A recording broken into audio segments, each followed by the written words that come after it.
हम लोग को इलेक्ट्रिक फील्ड निकालना है, electric field intensity point charge के कारण। किसी पॉइंट चार्ज के कारण इलेक्ट्रिक फील्ड इंटेंसिटी कितनी होती है, इसको आपको निकालना है। तो मान लीजिए एक क्यू चार्ज है, क्यू चार्ज के कारण आर डिस्टेंस पर इलेक्ट्रिक फील्ड क्या होगा।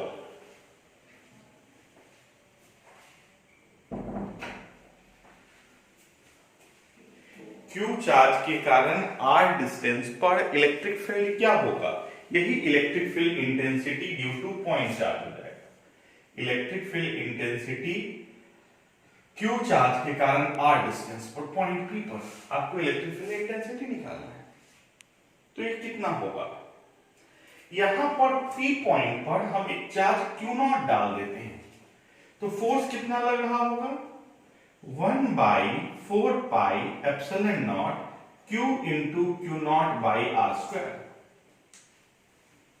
इलेक्ट्रिक फील्ड इंटेंसिटी कितना होगा, इसके लिए हम पहले F निकालेंगे। F का फॉर्मूला क्या हो गया, 1/4πε Q into Q not by R square. पिछले क्लास में आपने पढ़ा है electric field intensity F by test charge होता है, F बाई क्यू नॉट। तो यहां F बाई क्यू नॉट आ गया। F कितना आ जाएगा, 1/4πε0 Q into Q not by R square by Q not. अब ये क्यू नॉट से क्यू नॉट अगर कैंसिल हो जाए तो इलेक्ट्रिक फील्ड इंटेंसिटी का फॉर्मूला कितना आएगा, 1/4πε0 Q बाई आर स्क्वायर। तो इलेक्ट्रिक फील्ड इंटेंसिटी का फॉर्मूला कितना आ गया, 1/4πε0 Q बाई आर स्क्वायर। मतलब क्यू चार्ज के कारण आर डिस्टेंस पर इलेक्ट्रिक फील्ड का formula 1/4πε Q by R square. Q charge के कारण आर डिस्टेंस पर इलेक्ट्रिक फील्ड का फॉर्मूला क्या हो गया, 1/4πε Q बाई आर स्क्वायर। अगर आप इसको वेक्टर फॉर्म में लिखना चाहते हैं, E पर वेक्टर, तो 1/4πε0 Q by R cube, R vector. यहां हमने r से डिवाइड किया और r से मल्टीप्लाई कर दिया। r वेक्टर मतलब r और r का मैग्नीट्यूड। अगर पॉजिटिव चार्ज है तो इलेक्ट्रिक फील्ड बाहर की तरफ, नेगेटिव चार्ज है तो इलेक्ट्रिक फील्ड अंदर की तरफ। पॉजिटिव चार्ज है तो इलेक्ट्रिक फील्ड बाहर की तरफ होगा और नेगेटिव चार्ज है तो इलेक्ट्रिक फील्ड अंदर की तरफ होगा।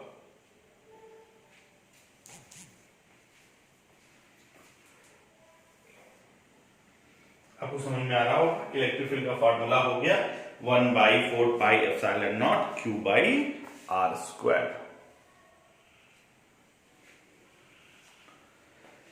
अगर इसको R cube by R cube हमने डिवाइड कर दिया, आर से मल्टीप्लाई कर दिया, इलेक्ट्रिक फील्ड का फॉर्मूला।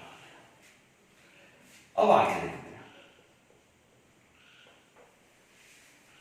आगे क्या है, इलेक्ट्रिक फील्ड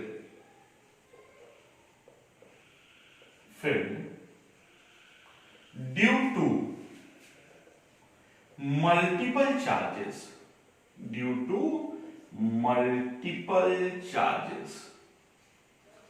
मतलब एक चार्ज है तो इलेक्ट्रिक फील्ड का फॉर्मूला मालूम है। अगर एक से ज्यादा चार्जेस हैं तो इलेक्ट्रिक फील्ड का फॉर्मूला क्या होगा, electric field due to multiple charges. Multiple charges मतलब एक से ज्यादा चार्जेस के लिए इलेक्ट्रिक फील्ड का फॉर्मूला। फिर यहां भी हम लॉ ऑफ सुपरपोजिशन लगाते हैं।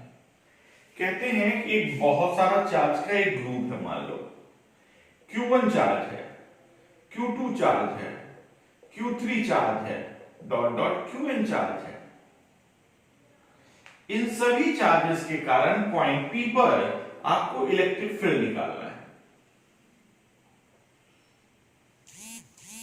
तो ये E1 हो गया, इस चार्ज के कारण इलेक्ट्रिक फील्ड E2 हो गया, इस चार्ज के कारण इलेक्ट्रिक फील्ड E3 हो गया और इस चार्ज के कारण इलेक्ट्रिक फील्ड En हो गया। इन सभी चार्जेस के कारण वहां पर इस पॉइंट P पर आपको इलेक्ट्रिक फील्ड निकालना है। तो टोटल इलेक्ट्रिक फील्ड जो होगा इन सभी के वेक्टर सम के बराबर होगा, इन सभी के वेक्टर सम के बराबर होगा। तो electric field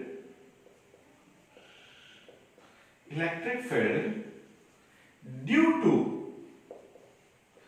multiple charges is electric field due to multiple charges is vector sum of all the charges, vector sum of electric field due to individual charges, sum of electric field due to individual charges। मतलब जितने भी charges हैं उन सभी के कारण electric field निकालो और उन सबका वेक्टर सम कर दो। Electric field due to multiple charges, electric field बहुत सारे चार्जेस के कारण, इज वेक्टर सम ऑफ, किसका वेक्टर सम? इलेक्ट्रिक फील्ड का। किसके कारण? सभी चार्जेस के कारण। सभी चार्जेस के कारण आप इलेक्ट्रिक फील्ड निकालो और सबको ऐड कर दो तो टोटल इलेक्ट्रिक फील्ड निकल जाएगा। E1 plus E2 plus E3 dot dot En, सभी के कारण हमने इलेक्ट्रिक फील्ड निकाला और सबका वेक्टर सम कर दिया, ये टोटल इलेक्ट्रिक फील्ड हो गया। कितना हुआ? E1 1/4πε0 Q1 बाई, ये डिस्टेंस कितना हो जाएगा? R1, Q1 by R1। ये डिस्टेंस क्या हो गया इस फॉर्मूले से? 1/4π Q1 बाई R1 का स्क्वायर। R1 यूनिट वेक्टर ऐसे भी दे सकते हैं, या R1 क्यूब और R1 लिख सकते हैं। उसी तरह Q2 बराबर Q1 से P की तरफ क्या था? R1 P unit vector, 1/4πε Q2 by R2 square, R2 P unit vector. मतलब किधर से किधर की तरफ? Q2 से P की तरफ। अगर वही P से Q की तरफ रहता तो RP2 लिख देते, मतलब P पॉइंट से Q2 चार्ज की तरफ।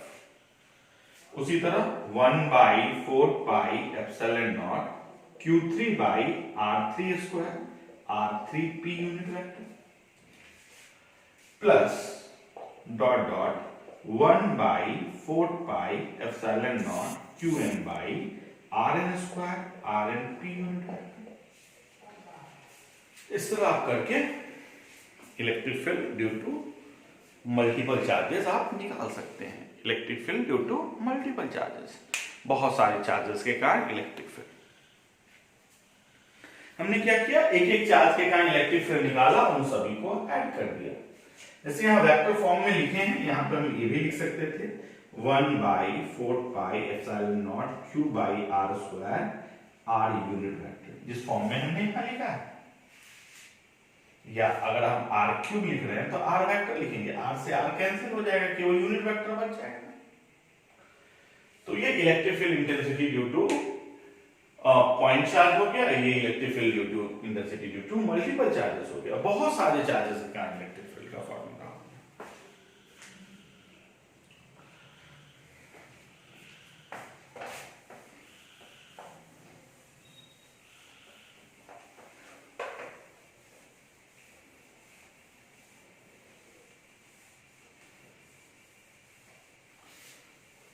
अब आप देखिए,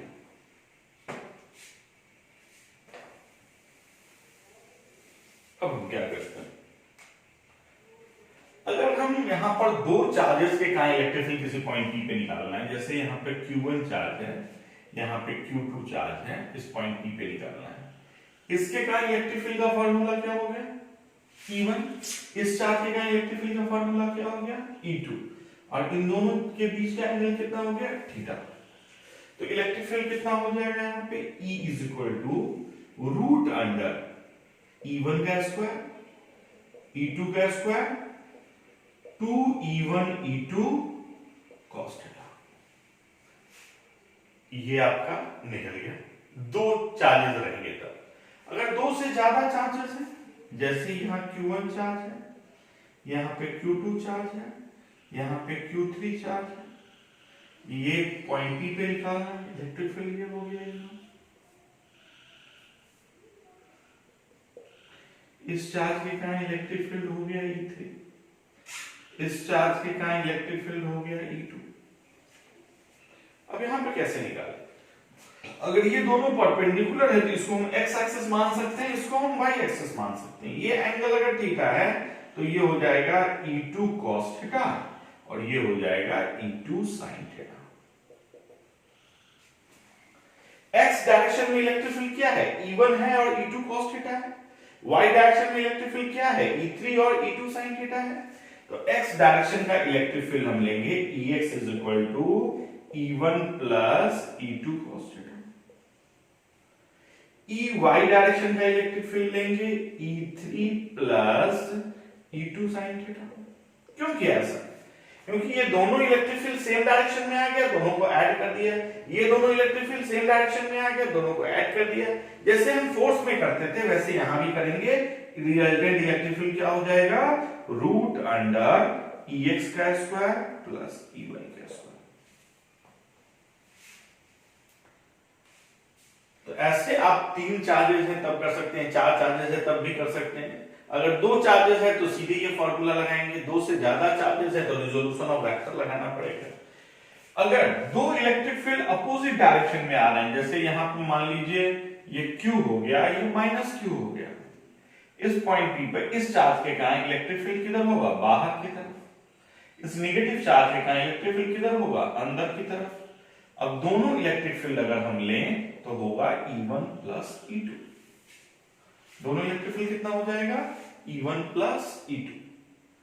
अगर यही दोनों पॉजिटिव चार्जेस हैं, दोनों पॉजिटिव चार्जेस हैं, यहां इलेक्ट्रिक फील्ड निकालना है, तो पॉजिटिव चार्ज के कारण इलेक्ट्रिक फील्ड किधर हो जाएगा? E1। इस पॉजिटिव चार्ज के कारण इलेक्ट्रिक फील्ड हो जाएगा E2 और net electric field opposite direction में है तो दोनों को घटा देंगे, ज्यादा में से कम को घटाएंगे, E1 माइनस E2 कर देंगे। सिंपल सा कॉन्सेप्ट है, E1 माइनस E2 कर देंगे। समझ में आ रहा है कुछ?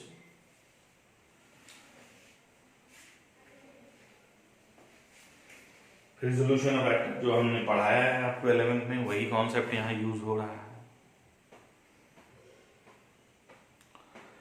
तो ये सारी चीजें आप 2 से ज्यादा चार्जेस के लिए, 2 चार्जेस के लिए यहाँ फॉर्मूला है, 2 से ज्यादा चार्जेस के लिए यहाँ है। 2 चार्जेस सेम लाइन पे हैं, सेम डायरेक्शन में आ रहा है, दोनों को ऐड कर रहे हैं। यहाँ पर अपोजिट डायरेक्शन में आ रहा है, दोनों को सब्ट्रैक्ट कर रहे हैं। यहाँ पर Ex और Ey निकाल रहे हैं तो E is equal to root under Ex square plus Ey square कर रहे हैं। यहाँ पर 2 ही वेक्टर्स हैं, 2 वेक्टर्स का रिजल्टेंट का formula E1 square E2 square 2E1 E2 cos theta. ये सारे जो हम निकाल रहे हैं वो इलेक्ट्रिक फील्ड का मैग्नीट्यूड निकाल रहे हैं। तो आपको समझ में आया होगा कि कैसे कैसे इसको हम निकाल सकते हैं। कुछ क्वेश्चंस आपको मैंने असाइनमेंट में दिए हैं, वो क्वेश्चन आप लोग कर सकते हैं। चलिए, थैंक यू।